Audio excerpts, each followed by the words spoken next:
Welcome into this edition of the show from the Shoe. I'm your host, Dan Herbener. Sitting on my right is Colin Hassel. Ohio State coming away with a 38-10 victory over the Penn State Nittany Lions this past Saturday night, and they made a change at quarterback. Yeah, we have a finally. lot to talk to.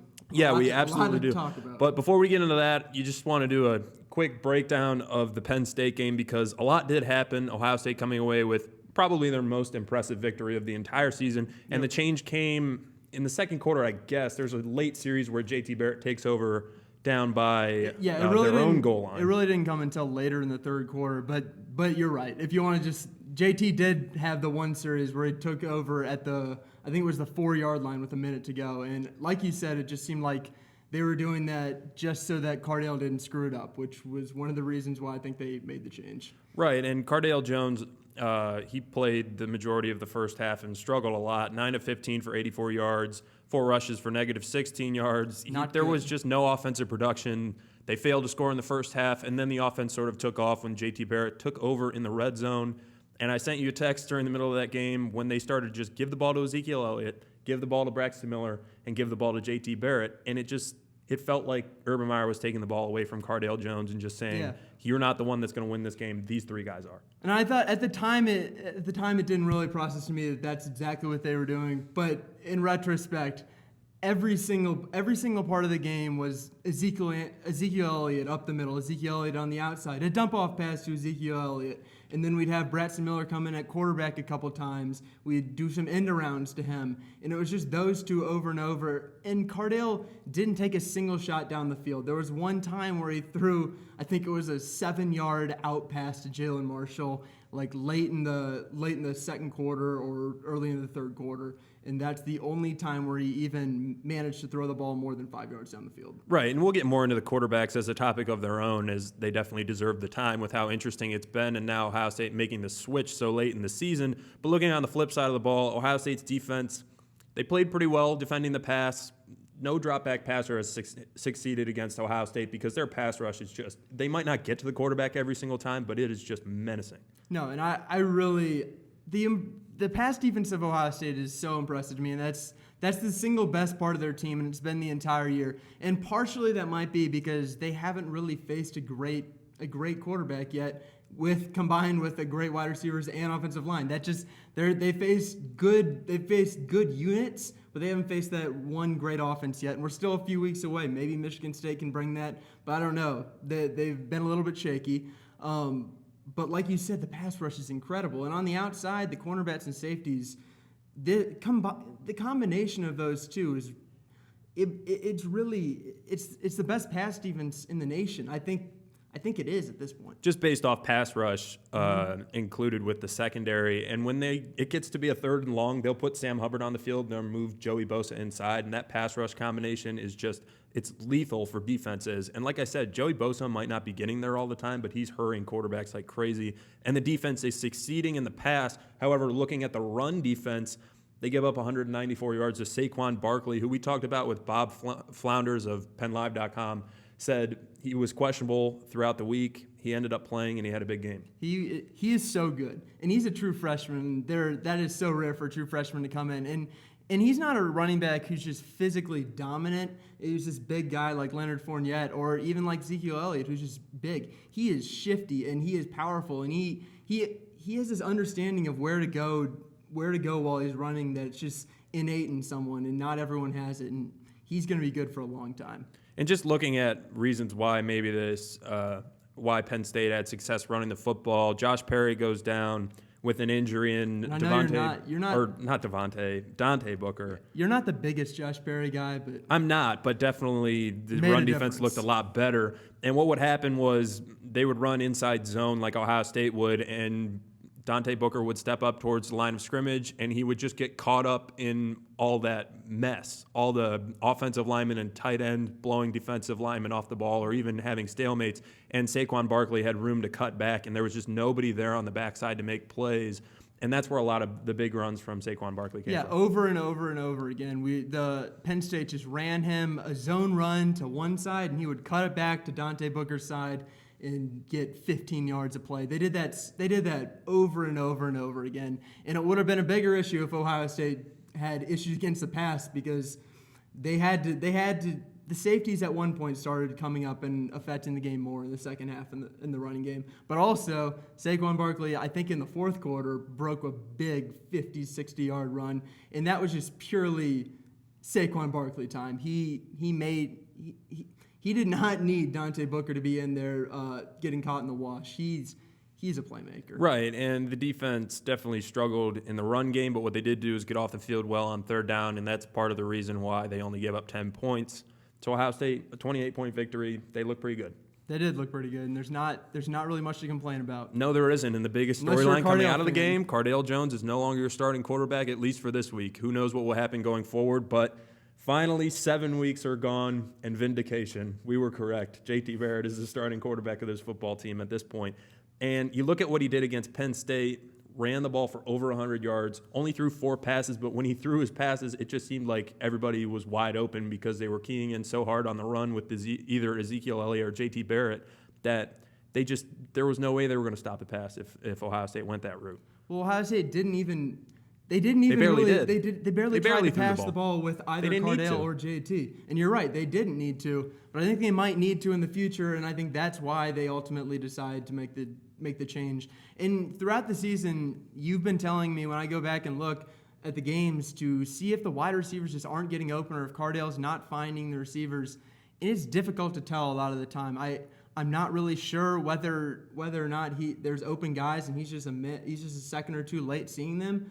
But something wasn't working in the pass game. And for Cardale Jones, this is the toughest part coming out of it because a lot of Ohio State fans didn't care who the quarterback was. All they cared is that, well, I want to be right. If you're shaking your head because you're thinking of me, I wanted to be right that JT was going to be the quarterback, but I didn't care as long as they succeeded. But for Cardale Jones, it's easy to succeed when defenses have little to no film on you.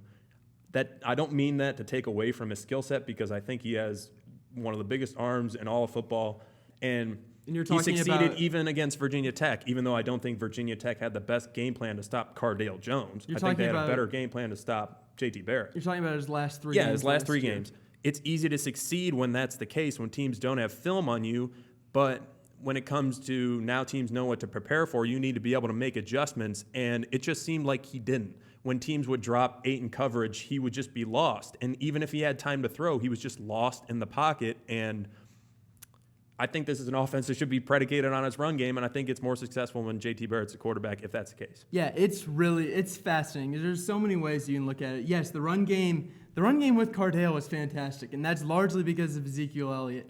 And sometimes I think maybe Ezekiel Elliott actually helped Cardale Jones out more than he knows, because if he was not there to get the offense going, the Buckeyes may not have even won games early in the year, like when they beat Northern Illinois 20-14. Ezekiel Elliott had a great game against Northern Illinois, and Cardale Jones stunk. And that's just how it's gone the entire year. And one of the biggest points that I made when I was thinking of JT being the starter was that he'd be able to distribute the ball to playmakers. Well, that sort of suggested that Cardale Jones was the better playmaker of the two, but with JT Barrett on the field, you just have another playmaker, a dynamic runner in an offense that, like I said, the offensive line, 4 of those guys are returning starters. This offense should be predicated on its running game behind a great offensive line with a Heisman Trophy candidate running back, and now you have another dynamic playmaker in the backfield alongside him, which I think opens up lanes for Ezekiel Elliott and your other playmakers. Yeah, I agree with that. I definitely agree with that. And the one thing that I am going to question is, yes, they do need to pursue the running game even more, and they will with JT Barrett. JT is a tremendous runner. But why has JT not passed the ball in his 2 opportunities, one against Northern Illinois in the second half, and then 2 in this game? He went 4 for 4 for 30 yards. Well, in this game, I'd say that he didn't need to because they were just running the ball so successfully. And when they run the read option and get big plays off of it, or when he scrambles when he's in the pocket, you get big plays off of it. You don't need it. And then against Northern Illinois, I think they realized that they weren't passing the ball successfully, and they thought, let's just out-physical them because we know we're the better team. And it worked. Sense.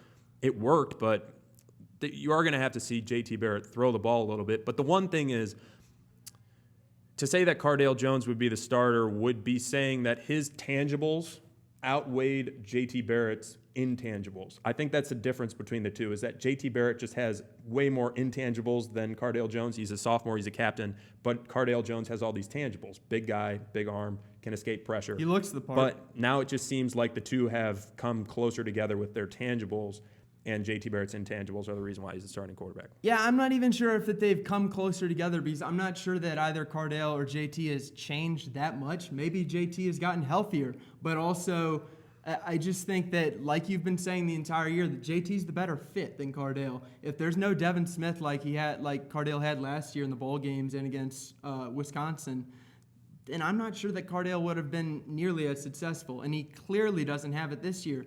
I'm a little concerned about that, to be honest, because at some point teams are just going to key on the run. They're going to load up the box, and JT's going to have to throw it downfield. And luckily for the Buckeyes, Michael Thomas is a great wide receiver, and I'd like to see him get more involved.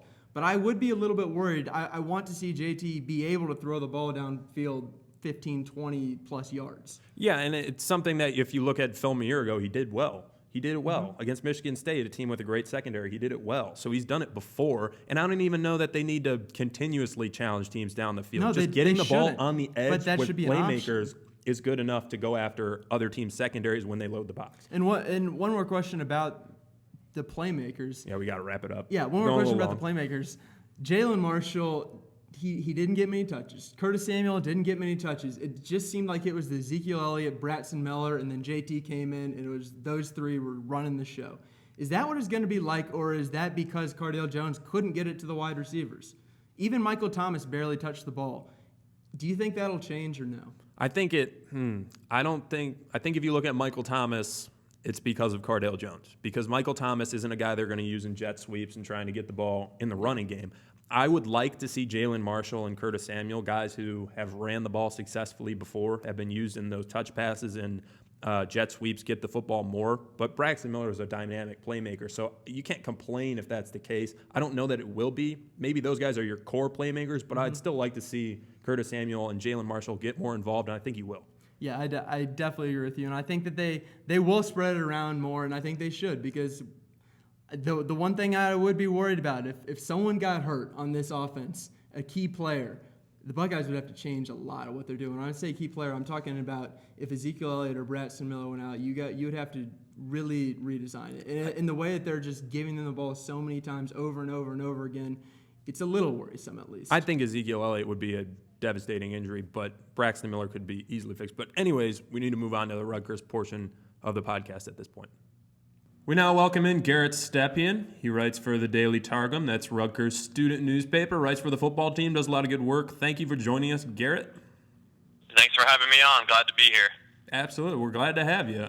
So looking at this matchup between with Rutgers and Ohio State, Rutgers coming off a 55-52 victory where they came back from a very large deficit to win that game. Is there a sense of confidence around the program now that they came back from such a deficit? Oh, well, without question. You look back to last year, the 25-point comeback in the season finale against the University of Maryland, 41-38. They tied that last weekend at Indiana, coming back from down 52-27. It was a tie for the largest comeback in program history. There's definitely a sense of that could have really been very pivotal in, where the direction of the season was going to go. They lose that game in the fashion that they lose. They lose, period. The season's over. They're not going to a bowl game. Yeah, I was just going to say that combined with the Michigan State, only a 7-point loss to Michigan State is actually it's pretty impressive.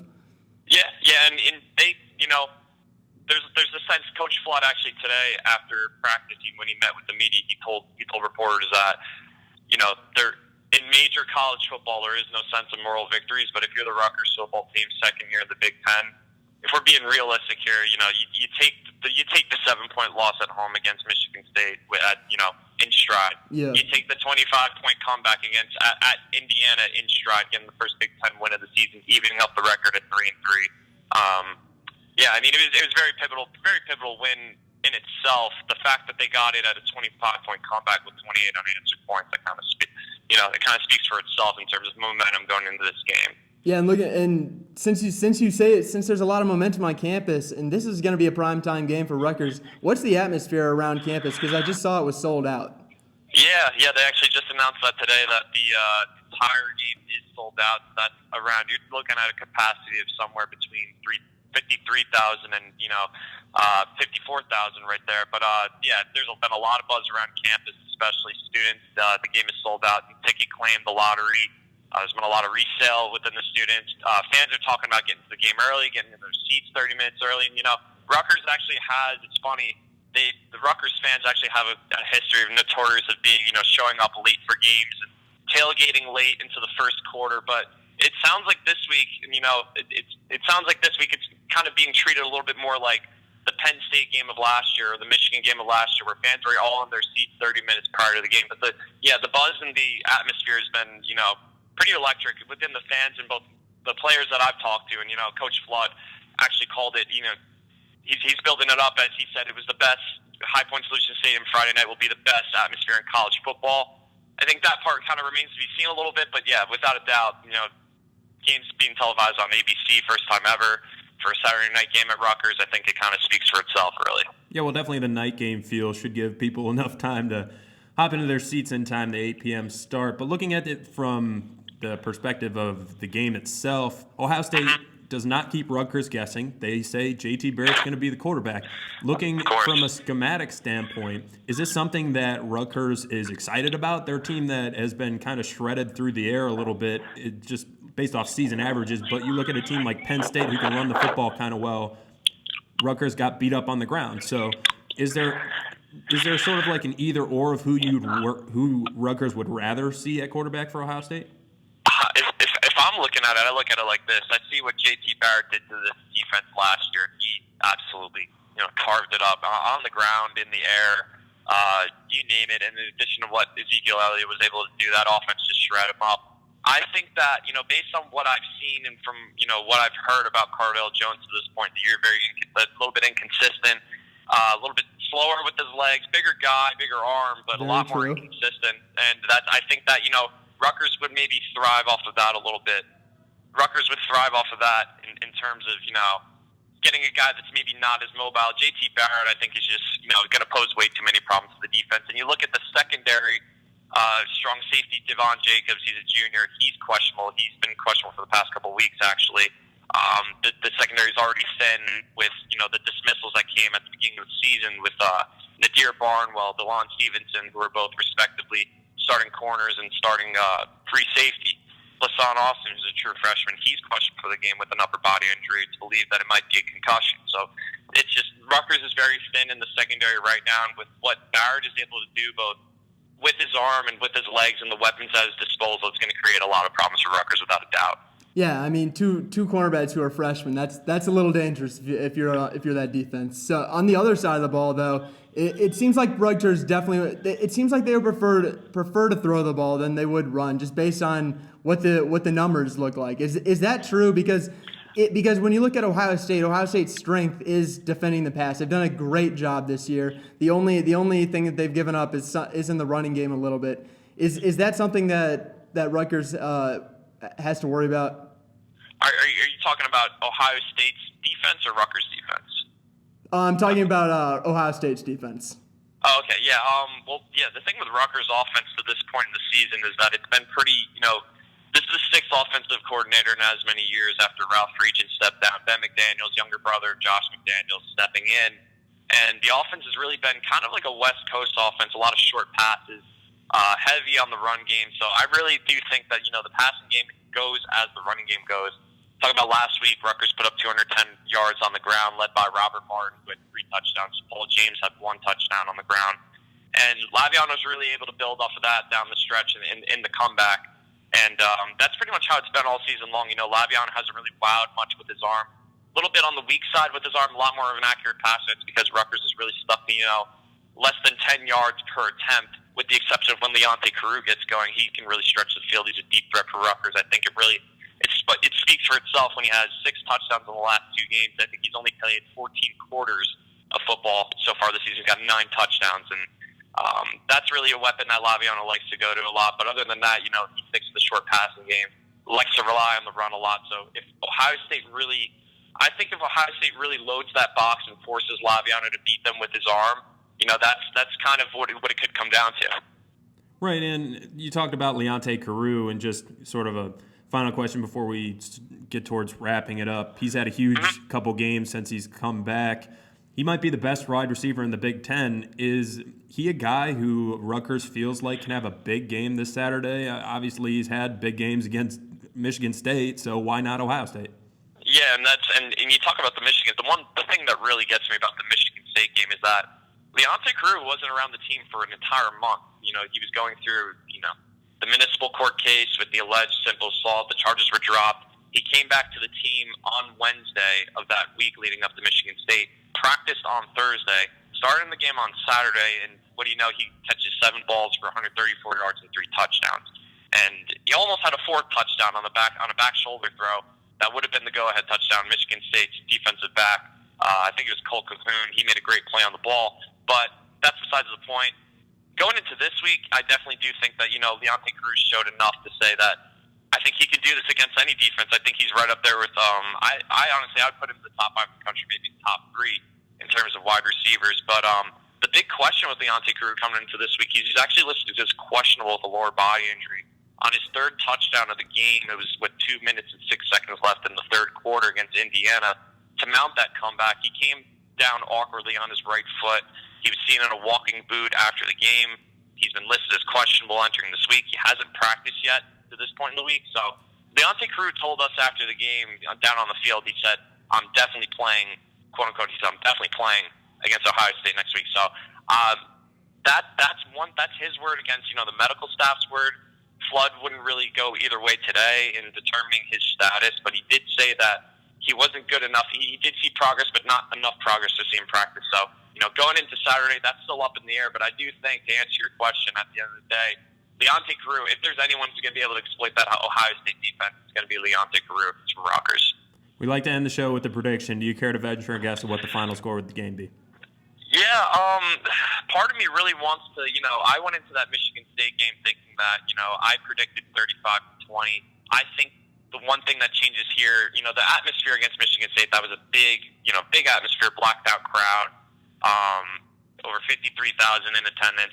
But the thing that changes here with me is that, Michigan State, the defense was a little bit, in my opinion, a little less far off.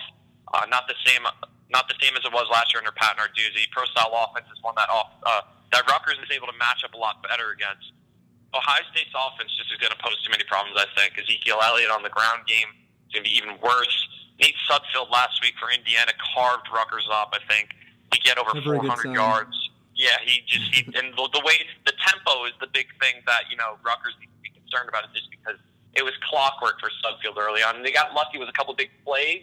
They made a couple big plays into their credit, so maybe not to say lucky, but Rutgers made a few big plays down the stretch and was able to make the stops necessary. I don't think that Ohio State just poses way too much power. J.T. Barrett, Braxton Miller, Ezekiel Elliott, even Cardell Jones, if he's able to get some snaps, I think we'll see Cardell Jones at some point, certainly. But I just think that it's not going to be enough for Rutgers. As of right now, we've actually got a staff prediction of 49-17. I think that's around the ballpark of what it's going to be, maybe similar to last year.